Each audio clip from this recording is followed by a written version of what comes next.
What's up, motherfuckers? You don't see me because I'm behind the camera. So yeah, I'll turn this around. Oh, nice. We're all gonna fit. Yeah, we're fine. This is good. So this is Carlos, the half-naked dropshipper. This is Jeff Bird. What's going on, guys? And I only say that because Quasi and I always say Jeff Bird when we talk about you. Full name? And Jen. I'm Jen. Jeff Bird's girlfriend. Yes, Yeah. the girlfriend. So they came here. I can't even see the thing, so I don't You're know. in it. I'm You're in you it. got Yeah. Alright, sweet. So we were just talking about dropshipping and what software you use? We use Easync. Easync. Yeah, E-S. Easync. E-A-S-Y-N-C. Okay, and what's the deal? So it is very similar to Priceyak that we used before this.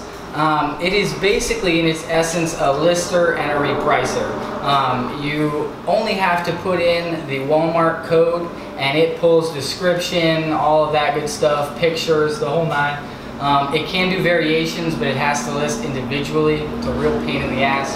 And as far as tracking goes, I've had real issues with variations.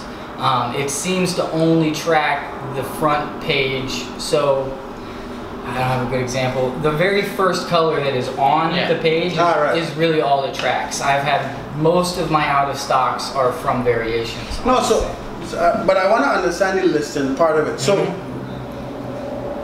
what is the advantage of using it?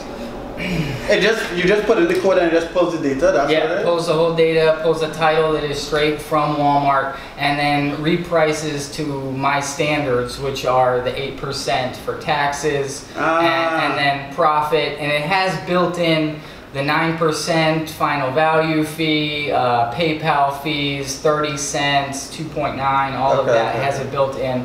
And really that's what I use that repricer to figure out who's making money and who I should copy. So as I come across somebody, I'll take the Walmart price and I'll just throw it straight into my repricer, and I know that I'm making money on that number that comes out. And then I'll look at my competitors to see if they're higher or lower than my repricer. So what you do the same shit I do, just steal titles and Well, that is an extra step because I wish that the exact same software had some sort of linking to eBay listings. So I want to be able to put my person I'm sniping's eBay listing number in there and then the Walmart listing number, and I want it to reprice off of this guy. You know what I'm saying? Not just keep the fluctuation between Walmart as it goes up and down. I want to price competitively. So if he drops down, even if the Walmart price stays, I would like that to drop down beneath his competition. Well, then you should join the issue. Yeah, that's what it sounds like at this point. No, because Quasi, we have a list of stuff that we add in, and that's one thing that we're doing, tracking the competition. Because I mean, you'll try the issue and you'll see. And how long you been dropshipping? 3 months, really, but so the first profitable sale on this account was September, the beginning of September. Yeah, something like and that. I mean, straight numbers wise, it's been, we had a couple of losses because I fucked up on the repricer, less than $35, didn't count in for the shipping. I had like 3 losses, and we're up 80, 90 bucks, something like that. Something like that. Without cash back. Cash back has just been building. I didn't realize that I wouldn't get cash back until December 2019 or something. And where are you from? Where both y'all from? I'm from California. I'm from right outside of Washington, D.C., Maryland. Where in Maryland? You keep saying Maryland. What part? Southern Maryland, so literally right outside What's the name of D.C. Waldorf, Prince George's County, right around there. PG County. Yeah, PG County is where I was born and raised. Moved to Charles County after that. So you like go-go music? I hate it. Don't hold that against me if you like go-go music. I'm from Trinidad, I don't like soda, so it's the same shit. Yeah, but we've been living in Nicaragua for year and a half? More than a year now, and consistently living in Nicaragua. Okay, sweet. So yeah, I've been talking to Jeff Rand off and on Facebook, and I didn't realize he was a dropshipper that also lived in Nicaragua until like last week. I'm only a dropshipper that lives in Nicaragua because of Mark. I think I found Mark on Instagram through hashtag digital nomad or something like that, and I saw he was in San Juan del Sur, and I looked into it more, and then I got to the YouTube channel, and again, like, I have been aware of drop shipping for 6 years, but it was always through Chinese suppliers. Every time I looked into it, it just smelled like shit, like a scam. And really, the very first time the light bulb came on, I used to remember the exact video, but it was literally this light bulb just came on my head. I was like, I can just list shit from Walmart on eBay.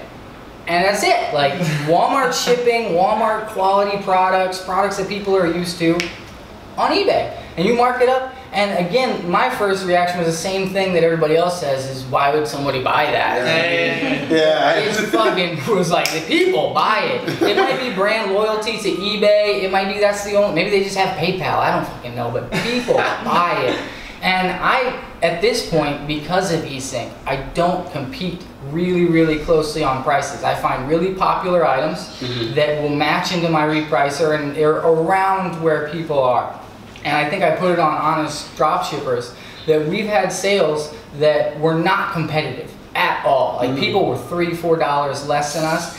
And some of the one that I'm really amazed by was a really lower priced item. It was like $16 on Walmart, marked up to like $40 fucking dollars. And this lady bought 2, which killed my shipping costs. Shipping, yeah. And just shot, I freaking had a heart attack. I probably woke her up at 3 o'clock in the morning like, we just made like $40 on sheets, a sheet set. It was crazy. This lady spent like $70 on sheet sets. It's crazy. Oh, I did. Yeah. And you got into dropshipping because of him. She you really need someone to talk it through all yeah, of exactly. it. No, when I figure out something, it's a huge, she's totally right. I feel like I have to explain it until I understand it. And she is really good at just sitting there and listening. And the other thing is, I'm all over the place. I'm ADD. The biggest thing is making sure you're profitable, right? Always making sure you're profitable, and that is what she does. She'll look at all of the numbers, including how much we're spending on software and all of that. She puts it all into a spreadsheet, and we can actually see that we're making money. What was really important to me was making money on the straight sale. Yeah, like not waiting for cash back. Yeah, 2000. Yes, it was really important that every sale we made a little bit of money. And I saw a video recently with you guys saying $3. And that's kind of like where I'm at right now. Most of my sales are $3 profit, and I'm gonna bring it on, all of it, all of that. But I think the advantage we have is we live in Nicaragua, right? Yeah. Like if you live in the US, $3. You need to go It faster. seems Yeah, like you need more listings. yeah, Thousands. you need more money to like just We eat. work Yeah. we work here in Nicaragua, and we get paid about $10 a day. We have a lot of perks, and we have paid living and stuff like that, but we get cash $10 a day, and we're like, oh my god, we're making as much money as we are at the hotel with drop shipping. It's crazy. It's crazy. It works. Dude, I could tell you were all around the place and you need to explain yourself and all this because we started chatting. I don't even know you. You were like explaining me all this, and I'm like, please, yeah, bring it on. I blew up his messenger. I wrote like novels. So I was like, oh, you want to go over Bitcoin? Okay, here we go. Just Boom! So much. It was crazy. But yeah, it's just because cryptocurrency and drop shipping really, internet money really kind of works out well for drop shipping. It really does. And you can, I'm sure we'll talk about it more, but No, okay, well, talk all about the that stuff. Paxful. Oh, What was your experience with Paxful? First, what is Paxful? Paxful is a marketplace, very simply for gift cards being sold for Bitcoin. And I think our ride's here. So No, I don't think that's it. basically what you have is people that have discounted gift cards, and they are selling them for Bitcoin. And there's a lot of different reasons that I've seen talking to people that they would sell gift cards at this discounted rate for Bitcoin. You know, I used to buy most of my gift cards from prostitutes who would use the Bitcoin for ads on Backpage, but then Backpage banned prostitution. So then I think my supply disappeared. a huge percentage of the people that I've bought gift cards from are laundering money. I think that it's drug money or I don't care what it is. I told you that. And a huge percentage of people that are getting Bitcoin for gift cards. Oh, getting Bitcoin, period. Yeah. But what is easy is if you have $20,000 cash that you can't do anything with, you can't take it to the bank. It's all dirty money. You can walk into 8 different grocery stores, buy $2,000 worth of gift cards at each store, and then go on and flip it into Bitcoin. And I worried way a lot in the beginning about why are people selling these gift cards for such discounts. And then I didn't care. And then I realized it was just taking too much time. So there's a number of things that make Paxful difficult. But to me, the biggest one is that there are so many scammers, and they'll hold your Bitcoin for the trade. And most trades last a half an hour to an hour and 15 minutes. And you have to stay there at the screen making sure you're not getting screwed.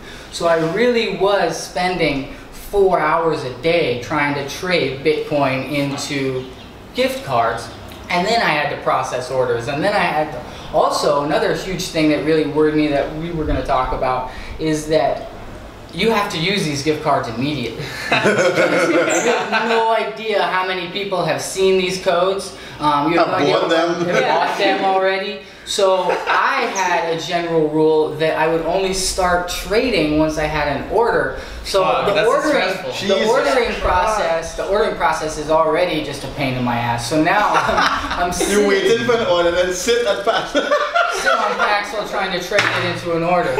And I honestly have moved all of my Bitcoin out of Paxful back into exchanges and investments and stuff like that since. I'm not saying I've given up on Paxful, but I've given up on Paxful for a while. Were you able to get, so you got codes successfully multiple times, it was working? Yes. You got scammed sometimes or yes. no? So I like to dive in head first. And I think the first time I got scammed, I told you exactly the process. So a lot of the protection you have as a seller of Bitcoin, a buyer of gift cards, is that they send you the codes first, and it even says this all over the Paxful website. They send you the codes first, then you release your Bitcoin after you've uploaded them, and I ordered from them before I gave my Bitcoin, because it all takes 10 minutes tops. So that's all of your protection, is that you better get those codes first and use them before you release. The very first time I got scammed, the guy was like, you have 0 feedback, negative feedback, whatever it is. Release the Bitcoins first, and then I'll send you the codes. And me and him argued back and forth for 20 minutes. This isn't the way it works. You give me the codes, I'll give you the Bitcoin. And finally, I think I still have a screenshot somewhere of the conversation. I was like, fuck it, let's just give this thing a try. So I gave him a considerable amount of Bitcoin and disappeared. No more. How much was it? No more talking.